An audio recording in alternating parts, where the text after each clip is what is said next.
Puasa pegawai BRI, menahan lapar, menahan godaan. Karena sebelah sini, puasa itu unik. Semua orang lapar, tapi ekspresinya berbeda-beda. Coba lihat ekspresinya. Apalagi Ajis kemarin baru bangun tidur sampai kantor tuh, Rinca tertidur karena di sebelahnya Wan ya. Oh iya, jadi karena cuma berdua, kapan lagi jalan-jalan habis subuh berdua ya? Iya. Oh iya, puasa itu unik, semua orang lapar tapi ekspresinya berbeda-beda.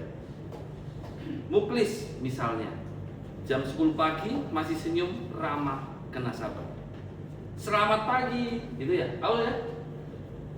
Ada yang bisa dibantu, padahal dalam hati bantu buka warung sebelah saja Pak. Gitu ya. Baunya gorengan sudah menggoda iman. Inilah luar biasanya puasa. Kita bukan cuma menahan lapar dan haus, tapi juga menahan emosi. Jadi kalau aku lagi emosi, berarti karena baru sahur, gitu ya, Cis ya. Gitu. Makanya kalau udah sore-sore aku langsung pulang, biar nggak ada emosi ya, Ci ya. Gitu. Terus ada Keisha ke rumah, loh Bapak sudah di rumah, dikiranya masih OTS sama Sahrul Nariman ya. Gitu. Jadi dia nelpon, Bu, Bapak belum pulang. Bapak belum pulang lagi ke OTS. Terus ibu ngomong, itu yang di dapur lagi goreng siapa? Ya kayak saya. Inilah luar biasanya puasa. Kita bukan cuma menahan lapar dan haus, tapi juga menahan emosi. Ada nasabah datang tanpa senyum, marah-marah soal antrian. Kenapa lama sekali? Kalau bukan bulan puasa, mungkin refleks hati ingin jawab, karena saya bukan flash disk, gitu ya. Kenapa lama sekali? Jawaban kalian, kenapa lama sekali? Terus jawaban kalian adalah dalam hati, karena saya bukan flash disk, tidak bisa transfer kecepatan, gitu ya. Belum ada nyambung nggak apa-apa, karena masih belum saatnya buka puasa. Tapi karena puasa kita tarik napas. Yang napas yang mati kemarin bro? Kalau yang lain kan napasnya panjang, kecuali mati. Panasnya dalam. Puasa mengajarkan kita profesionalisme level tinggi. Di kantor bank, godaan bukan cuma makanan, ada godaan lain yang lebih berat, angka dan saldo. Setiap hari lihat nominal besar, miliaran lewat di layar, tapi tetap milik orang lain. Puasa melatih kejujuran luar biasa. Bayangkan, lihat saldo besar, tapi iman berkata, itu bukan rezekimu, itu hanya lewat di monitor. Ya tanya di sini lah, gede-gede tuh kalau orang kadang narik. Puasa memperkuat integritas.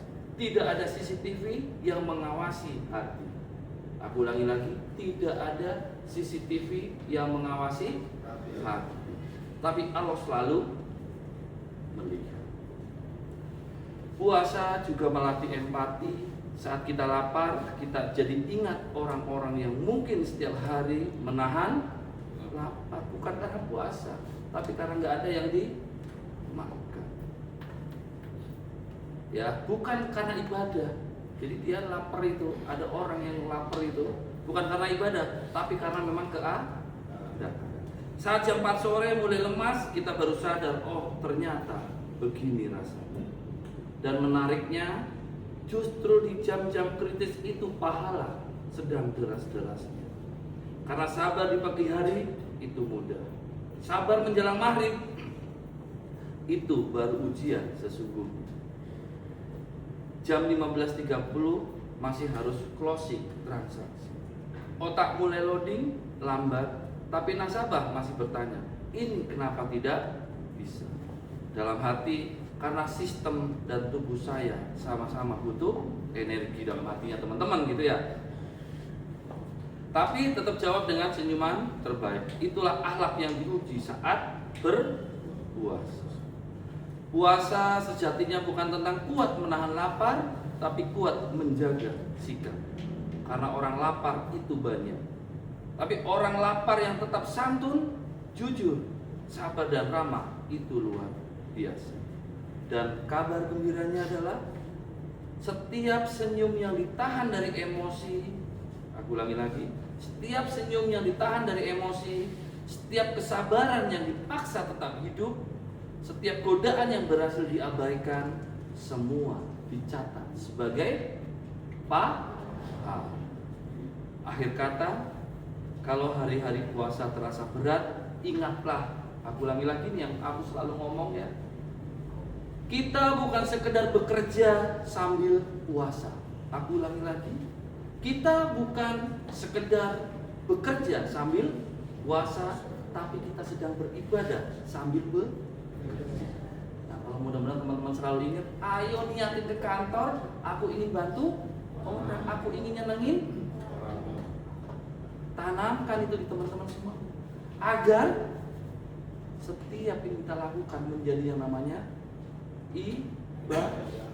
Dan setiap ibadah insya Allah akan dapat namanya pahala. Dan pahala sebaik-baiknya adalah kita bantu orang, karena sebaik-baik manusia adalah bermanfaat untuk. Ya, aku ulangi lagi, kita bukan sekedar bekerja sambil puasa, tapi kita sedang beribadah sambil bekerja. Semoga Ramadan ini bukan hanya mengurangi jam makan kita, tapi juga meningkatkan kualitas hidup kita. Mungkin itu saja. Terima kasih. Assalamualaikum warahmatullahi wabarakatuh.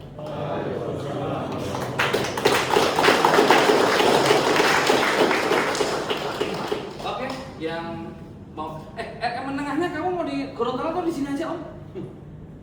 Kan kamu boleh di mana-mana. Ya, boleh milih maksudnya. Oke, tutup untuk yang mau jadi RMD.